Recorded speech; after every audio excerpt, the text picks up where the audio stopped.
అదే RTV app వార్తల్ని క్షణాల్లో చదివే అవకాశం ఉంటుంది. ఒక న్యూస్ పేపర్, ఒక టెలివిజన్ ఛానల్ మీ చేతుల్లో ఎప్పుడూ ఉంటాయి. తెలంగాణ రాష్ట్రంలో లోక్సభ ఎన్నికలకు సంబంధించి ఎలక్షన్ కోడ్ కూసింది. దీంతో కొత్తగా నూతనంగా ఏర్పడినటువంటి కాంగ్రెస్ ప్రభుత్వం ఇప్పటికే రాష్ట్ర ప్రజలను ఉద్దేశించి ఎన్నికల్లో పూర్తిగా 6 గ్యారెంటీలు అమలు చేస్తామని చెప్పి హామీ ఇచ్చింది. చెప్పినట్లుగానే పూర్తిగా 5 గ్యారెంటీలు అమలులో ఉంచింది. అయితే నిన్నటి నుంచి ఎలక్షన్ కోడ్ అమల్లో ఉండడంతో పూర్తిగా కూడా సంక్షేమ పథకాలు ఆగిపోయాయని చెప్పేసి చెప్పాలి. ప్రధానంగా గృహజ్యోతికి సంబంధించి జీరో విద్యుత్ బిల్లు రాని లబ్ధిదారులు పూర్తిగా మున్సిపల్ కార్యాలయం చుట్టూ రీఅప్లికేషన్ చేసుకోవడానికి ఎక్కువగా వస్తున్న నేపథ్యంలో పూర్తిగా ఎలక్షన్ కోడ్ రావడంతో గృహజ్యోతి పథకం కూడా తాత్కాలికంగా నిలిపివేస్తుందని చెప్పేసి కూడా అధికారులు ప్రకటనలు చెప్తా ఉన్నారు. సో ఇదే కాదు, ఒక గృహజ్యోతి పథకం కానీ 500కే గ్యాస్ సిలిండర్ కానివ్వచ్చు, లేకుండా రైతు బంధు కావచ్చు, ఈ ప్రభుత్వ సంక్షేమ పథకాలన్నీ కూడా లోక్సభ ఎన్నికలు కోడ్ అమల్లో ఉన్న నేపథ్యంలో ఈ పథకాలని తాత్కాలికంగా ఆపివేస్తామని చెప్పేసి ఇప్పటికే అధికారులు ఉత్తర్వులు జారీ చేశారు. సో ఎలక్షన్ మేలో పూర్తిగా ఎలక్షన్ ఉంటుంది. మే 3వ తారీఖు వరకు ఎలక్షన్ ఉంటుంది. జూన్ 4న రిజల్ట్, మే 13న ఎలక్షన్ ఉంటుంది. జూన్ 4న రిజల్ట్ ఉంటుంది. కాబట్టి ఈ జూన్ 4 నుంచి కూడా మళ్ళీ ఈ సంక్షేమ పథకాలు తిరిగి అమల్లో ఉంటాయని చెప్పేసి కూడా ఇప్పటికే రాష్ట్ర అధికారులు కూడా, రాష్ట్ర ప్రభుత్వం ఇటు ప్రభుత్వ అధికారులు కూడా పూర్తిగా చెప్తున్న పరిస్థితి పూర్తిగా కనబడుతుంది. సో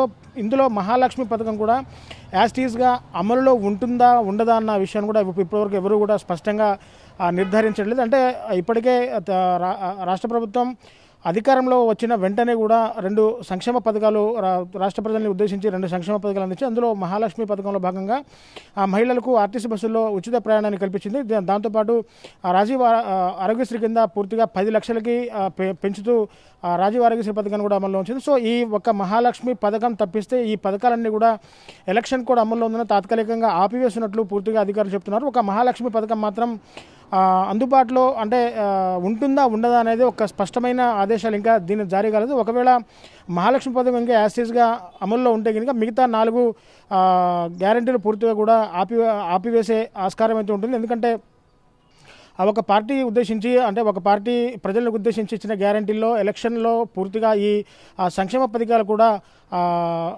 ప్రలోభ పట్టే విధంగా ఉంటాయని చెప్పేసి కూడా ఇతర పార్టీ నాయకులు కూడా పూర్తిగా ఆరోపించే ఆస్కారం ఉన్న నేపథ్యంలో పూర్తిగా కూడా ఈ సంక్షేమ పథకాలు కూడా ఆపివేస్తున్నట్లు ఇప్పటికే అధికారులు చెప్తున్నారు. సో ఇందులో సంబంధించి జీరో బిల్లుకు సంబంధించి ప్రజల నుంచి ఎక్కువగా ఫిర్యాదులు అందుతున్న నేపథ్యంలో మున్సిపల్ కార్యాలయంలో హెల్ప్ డెస్క్ కూడా ఏర్పాటు చేసి ఇప్పటికే రీఅప్లికేషన్ కూడా తీసుకున్నారు. ఎవరికైతే జీరో బిల్లు రాలేదో వాళ్ళ దగ్గర నుంచి కూడా పూర్తిగా అప్లికేషన్ తీసుకుంటూ ఉన్నారు. సో రాష్ట్ర డిప్యూటీ సీఎం భట్టి విక్రమార్క కరీంనగర్ సభలో చెప్పారు, పూర్తిగా జీరో బిల్లు రానట్లయితే అయితే మీరు ప్రజాపాలన సభలో దరఖాస్తు చేసుకున్నట్లయితే మీకు జీరో బిల్లు రాకుండా ఉంటే మీరు ఇంకా పూర్తిగా కరెంట్ బిల్లు కట్టవసరం లేదంటూ కూడా రాష్ట్ర డిప్యూటీ సీఎం కరీంనగర్ సభలో కూడా ప్రజలను ఉద్దేశించి చెప్పారు. కాబట్టి జీరో బిల్లు రాని వాళ్ళు కూడా ఎటువంటి అధైర్య పడొద్దు అని చెప్పేసి కూడా రాష్ట్ర ప్రజలకి సూచన చేసినటువంటి పరిస్థితి ఇక్కడ కనబడుతోంది. సో ఎలక్షన్ కోడ్ నేపథ్యంలో ఒక గృహజ్యోతికి సంబంధించి 500కి గ్యాస్ సిలిండర్ కావచ్చు, అలాగే వేరే ఇతరత్ర ఏ పథకాన్ని కావచ్చు, పూర్తిగా ఎలక్షన్ కోడ్ అమలులో ఉన్న సమయంలో మాత్రం పూర్తిగా కూడా ఆపివేస్తామని చెప్పేసి కూడా చెప్తారు. అటు ప్రజావాణి అటు హైదరాబాద్ ప్రగతి భవన్లో కూడా ప్రజావాణి కార్యక్రమాన్ని కూడా నిలుపుదల చేస్తున్నట్లు అధికారులు ఒక ప్రకటనలో చెప్పారు. సో పూర్తిగా ఎలక్షన్ అయిపోయిన తర్వాతే ఈ కార్యక్రమాలన్నీ కూడా పూర్తిగా మళ్ళీ ప్రజలకు అందుబాటులో ఉంటాయని చెప్పేసి కూడా పూర్తిగా అధికారులు చెబుతున్న పరిస్థితి కనబడుతుంది. సో ఎంపీ ఎలక్షన్స్ జరుగుతున్న తెలంగాణలో ఎంపీ ఎలక్షన్స్ జరుగుతున్న నేపథ్యంలో ఇప్పటికే పూర్తిగా ఎన్నికల నోటిఫికేషన్ జారీ అయింది.